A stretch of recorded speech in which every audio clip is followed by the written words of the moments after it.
Here's a quick video. When I initially set this up, if you saw that video, I didn't have gauges, feeler gauges, so I just snugged each side down. Theoretically, if I snug both sides down and then put in the T-bar, they'd be in sync. It would be level. But they always say, no, you're supposed to use feeler gauges. And boy, yeah, they're right. So let's take a look at this. This is a 1 millimeter gauge. I'm going to put it in this side. And I'm going to get it just snug. Okay.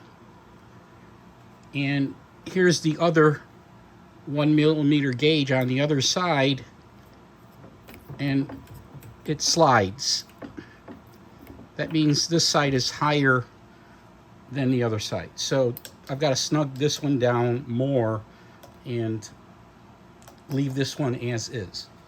So I happen to have tightened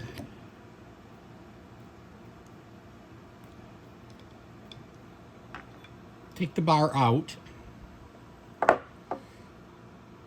put the gauge in this side, snug it. I don't want to crush anything, right? You just want it snug. And then this side is quite loose, so snug this side down. Now I've got proof that each side of the rollers are at 1 millimeter. It doesn't really matter what thickness gauge you use, though you can't use a gauge smaller than the minimum rolling thickness for the mill. Now you gotta mesh this in, and it meshed, so perfect, it meshed right in. So now that is set, and put the retaining nut on.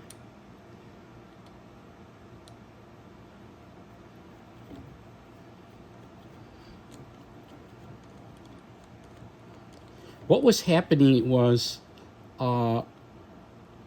when I would do very thin, when I would make metal very thin, I made some metal foil thin, or 0.1 millimeter thin, and it would curve to the left. Now, if the metal, there's two reasons why the metal will curve. If the metal is actually cut curve, it's going to accentuate the curve. So if it's not perfectly straight, it's going to curve. But also, if the rollers aren't perfectly level, it's going to be pressing on one side more than the other, and it's going to cause a curve.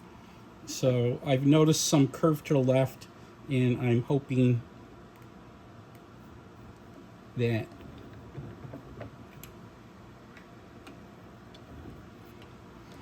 this alleviates it.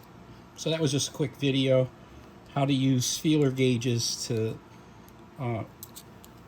better set up your Vevor rolling mill, or probably any rolling mill actually.